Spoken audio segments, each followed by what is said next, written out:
Bonjour à tous, bienvenue sur les Chroniques de l'Occulte, sur l'épisode de la Old Hag, donc la vieille sorcière en lien avec la paralysie du sommeil. Mais c'est quoi ça, la paralysie du sommeil? Un phénomène répandu à travers le monde. Il s'agit d'un trouble du sommeil qui n'est pas dangereux et qui arrive entre deux phases, celle du sommeil et d'un presque éveil. Selon les études à ce sujet, la paralysie du sommeil arrive entre le sommeil, l'endormissement et le sommeil paradoxal. Donc, on est en train de s'endormir et pourtant, notre cerveau a conscience de sa présence. La science indique que cela arrive lors d'une phase où le cerveau est très actif. On pense être éveillé, mais en réalité, on ne l'est pas, du moins pas complètement. On a conscience d'être là, mais notre corps ne répond pas. Nous n'avons pas le contrôle de nos sens. Durant plusieurs phases du sommeil, notre corps est atonique pour nous protéger. Donc, en fait, c'est si on fait un cauchemar, apparemment, ça nous empêche de bouger. Je dis apparemment parce que personnellement, ça m'est déjà arrivé de me blesser en faisant un cauchemar. Fait que cette phase-là a fait dur dans mon corps. Et continuons ce podcast avec une personne charmante, la sorcière Bianca, qui va nous partager son expérience avec la paralysie du sommeil. Donc, je suis aujourd'hui avec Bianca de Terre Magique. Allô, Bianca? Salut, ça va? Super bien. Et toi, merci de t'être joint à nous aujourd'hui. Ça me fait plaisir. Toi, est-ce que tu te décris en tant que sorcière? Oui, Et ça fait combien de temps que toi, personnellement, tu te considères être une sorcière? ben en fait, ça fait quand même plusieurs années que je m'intéresse à la sorcellerie, surtout aux plantes, à l'herboristerie, des choses comme ça. Mais de le dire, en fait, que je suis une sorcière, ça fait quand même, je dirais peut-être 2 ans max, OK. que je le dis ouvertement, puis que les gens viennent chez nous, puis, tu sais, dans la déco, ça transparaît, donc, Est-ce que c'est parce qu'avant, tu étais moins à l'aise? C'était plus tabou? effectivement, j'étais moins à l'aise pour plein de raisons. En fait, le jugement, que OK. souvent, les gens ils peuvent voir ça d'une mauvaise façon ou ça me tentait juste comme pas d'expliquer, de commencer à expliquer qu'il y D'avoir avait des certaines comptes à rendre, choses. finalement. Oui, Ben oui, c'est exactement. sûr. Mm, Et mm. tu as aussi un projet qui s'appelle Terre Magique et Oui, tu es copropriétaire. oui, je suis copropriétaire avec Christelle Morin de Terre Magique. Et ça part de où, ça, Terre Magique? Ben, en fait, Terre Magique, c'est moi et Christelle, on est amis, ça fait déjà un bon moment.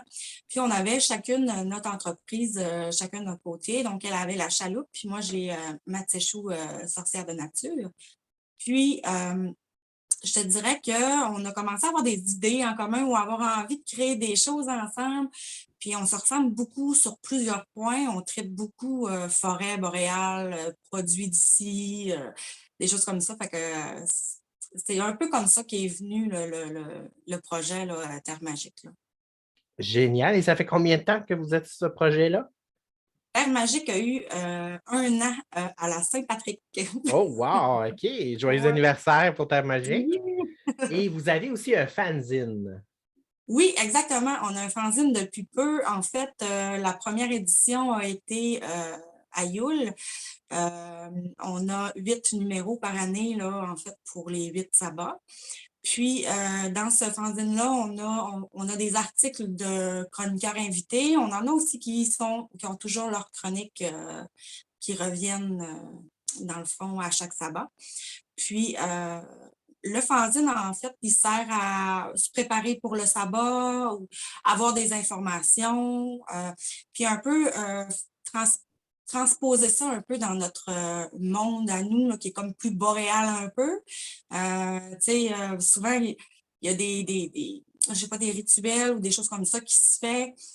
Exemple, à Ostara ou en Europe, ils n'ont pas de neige, mais nous, ici, on a 4 pieds de neige, là, fait qu'on n'ira pas creuser de trous ou aller cueillir des fleurs. Donc, on adapte, en fait, euh, à la situation, dans le fond, aussi au Québec. Là. Ah, magnifique. Il n'y en a pas beaucoup comme ça. C'est vraiment intéressant Oui. parce que c'est vrai. Mais est-ce que c'est plus basé, je dirais, week-end? Est-ce que je peux dire ça? Est-ce que c'est plus. Euh, Non, en fait, ben, moi et Christelle, on pratique beaucoup la magie naturelle. OK. Euh, Puis, on n'est pas très, on n'est pas Wicca du tout. OK. Euh, mais c'est ça, on suit quand même la roue de l'année, on fête les sabbats. Donc, on a quand même ce petit procédé-là, si on veut, là, de fonctionnement, mais c'est différemment, en fait. Là. Parfait, génial. Et dont l'objectif de l'entrevue aujourd'hui, Oui. je parle de la Old Hag, la vieille sorcière, et de la Mhm. paralysie du sommeil. Et toi, tu as vécu ça. Oui, moi, la paralysie du sommeil, en fait, ça m'arrive quelquefois que d'en faire. Ça m'arrive surtout dans les sommes de l'après-midi. Donc, OK? moi, je fais des sommes dans l'après-midi, des fois, ça arrive. Puis, ça m'arrive, là, la paralysie du sommeil. En fait, la première fois que ça m'est arrivé, euh, c'est vraiment épeurant. C'est vraiment, vraiment épeurant. Par contre, j'ai rien vu, là, mais tu peux pas, en fait, tu peux clairement pas bouger, tu peux pas parler non plus. Puis, mais tu sais, tu as conscience d'être pas dans un rêve, en fait, là. Puis, c'est stressant, je dirais.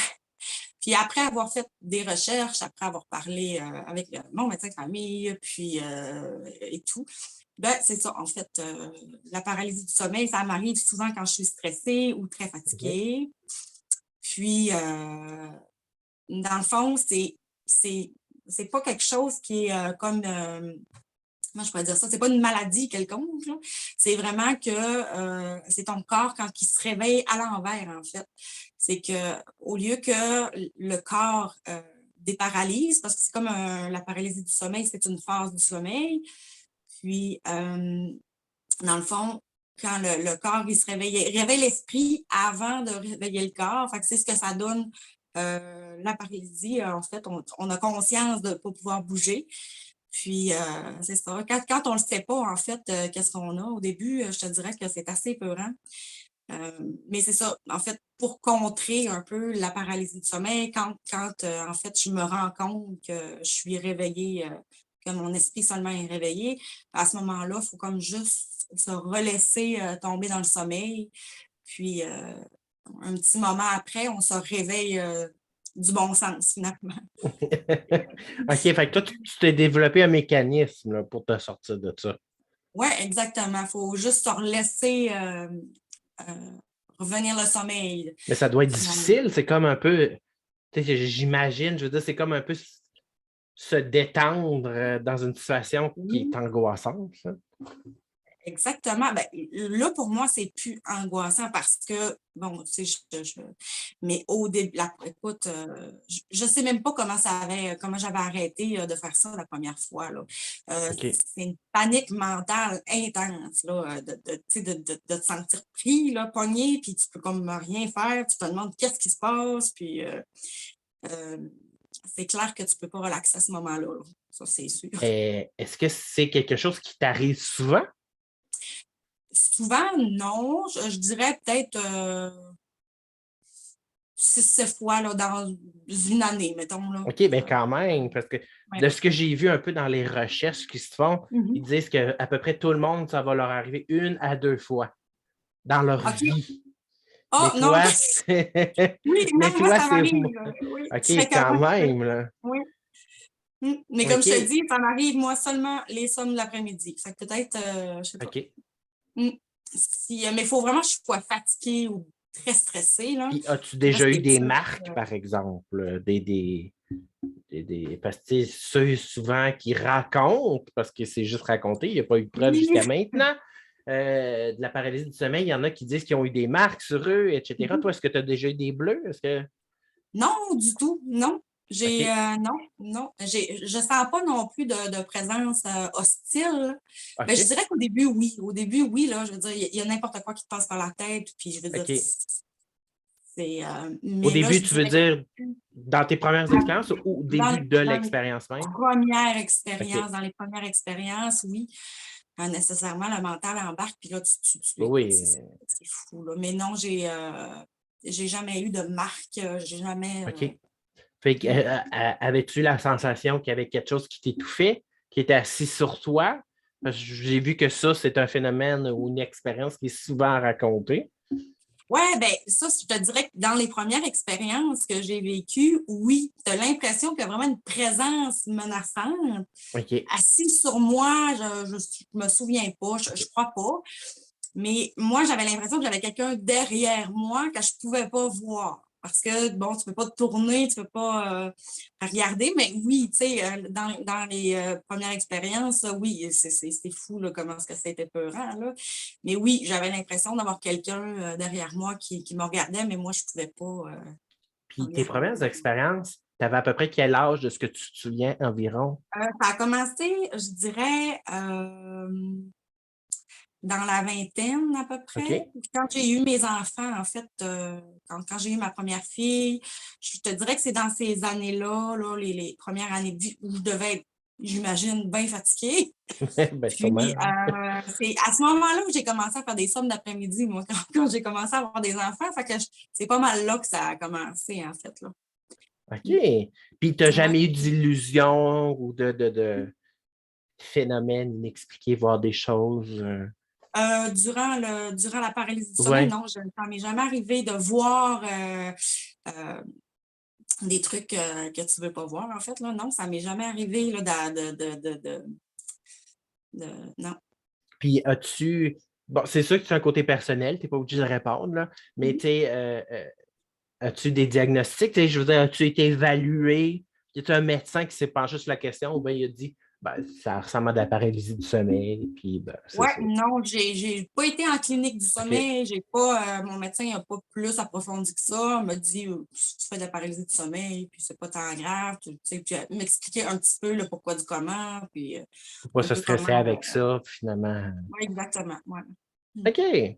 Puis Ouais. d'après toi, euh, c'est parce qu'il y en a beaucoup hein, qui disent que bon, il y en a, ça va de l'enlèvement extraterrestre finalement. Là.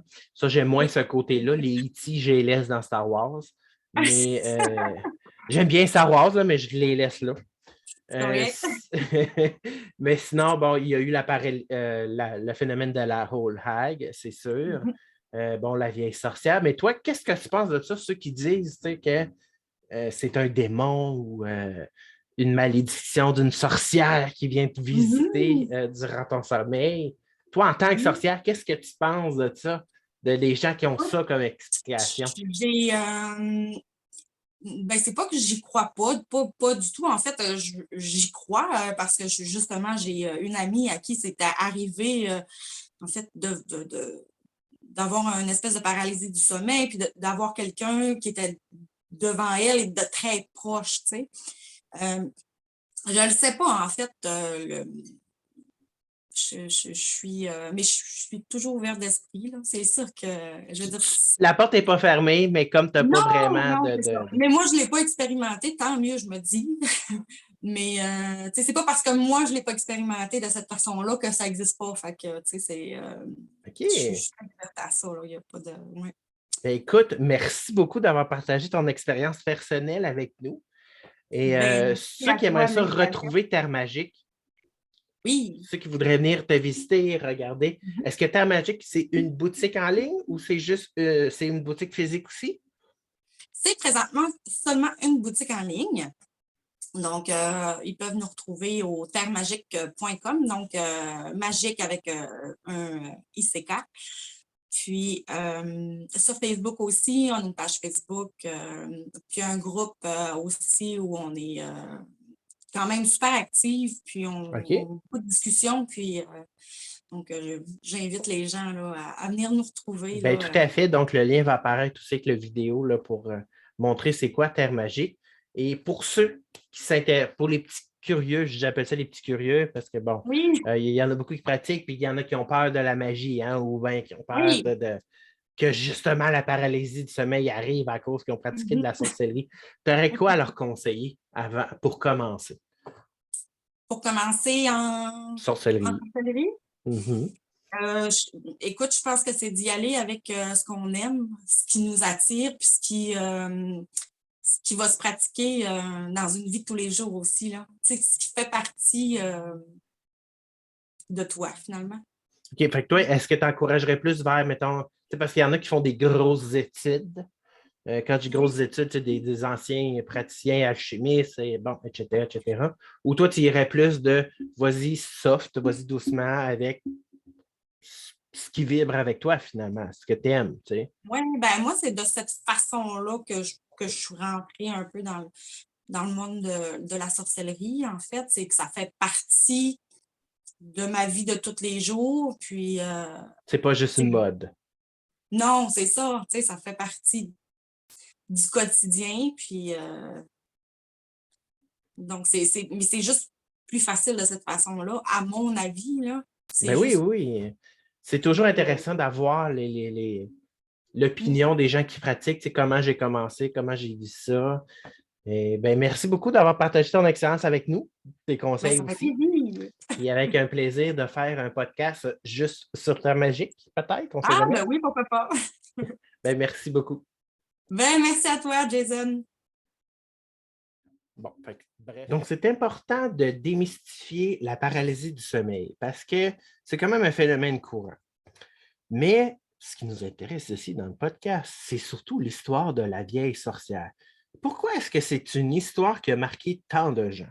Donc, après tout, le thème Nightmare a été inventé justement pour expliquer le phénomène de la paralysie du sommeil. Partout à travers le monde, il y a des légendes avec les aspects spécifiques, bien sûr, influencés par le folklore de l'endroit. Donc, que ce soit sur les loups-garous, les vampires, on en a tous entendu parler, et la paralysie du sommeil aussi. Ce qui est intéressant, c'est que certains endroits partagent une histoire qui décrit le phénomène de paralysie du sommeil avec la présence de la Old Hag, la vieille sorcière.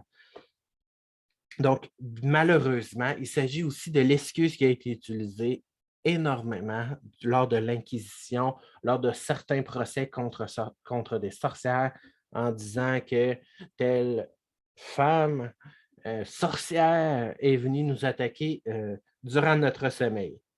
Bon, elle ne nous a pas attaqué fort fort parce qu'on n'est pas mort. Puis finalement, ben, on a brûlé la sorcière.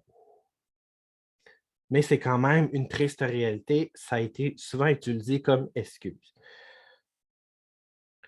Un esprit éveillé va se demander, mais quel est l'intérêt d'hanter les nuits d'une personne si au final, ça ne donne pas grand-chose?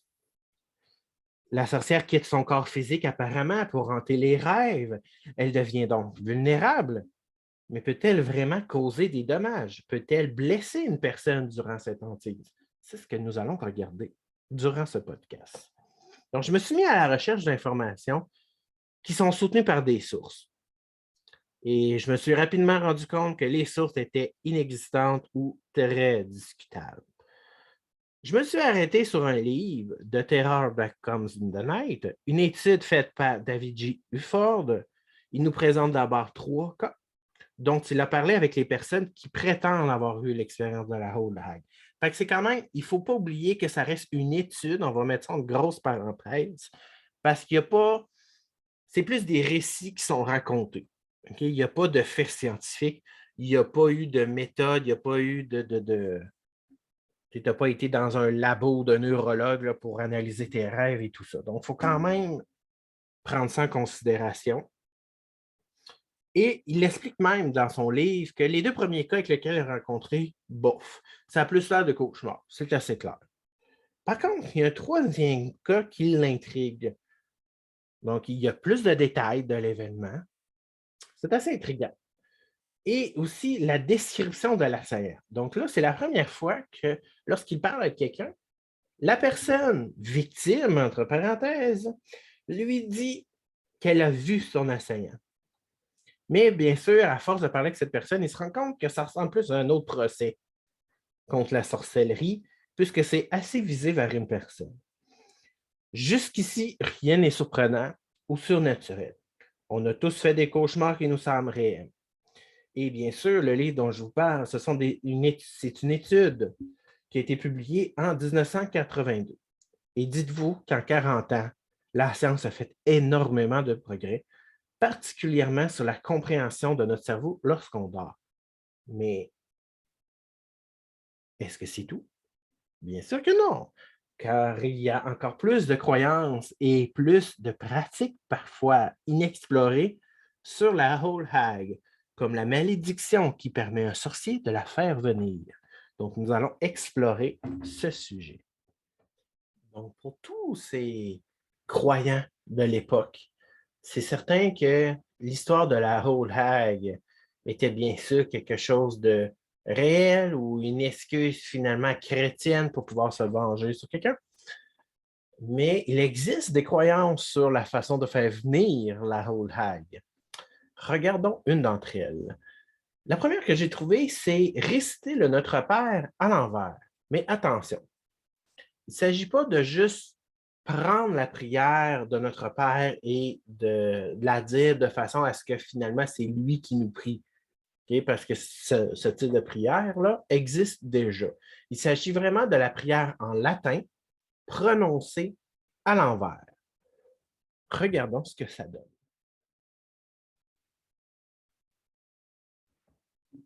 Pater noster, qui es in caelis, sanctificetur nomen tuum, adveniat regnum tuum, fiat voluntas tua sicut in caelo et in terra. Panem nostrum quotidianum da nobis hodie, et dimitte nobis debita nostra, sicut et nos dimittimus debitoribus nostris, et ne nos inducas in tentatione, sed libera nos a malo. Amen.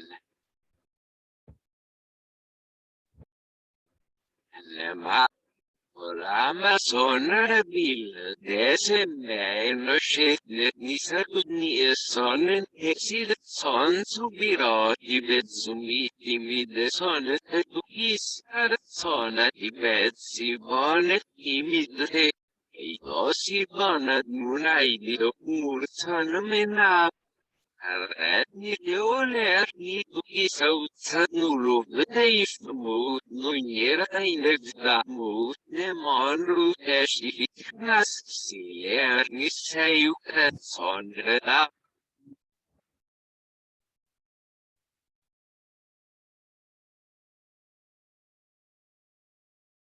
N'hésitez pas à liker, venez nous voir sur YouTube, les Chroniques de l'Occulte Québec, sur Facebook et sur notre site internet sanctumquebec.com. À plus pour le deuxième épisode de la Whole Hag.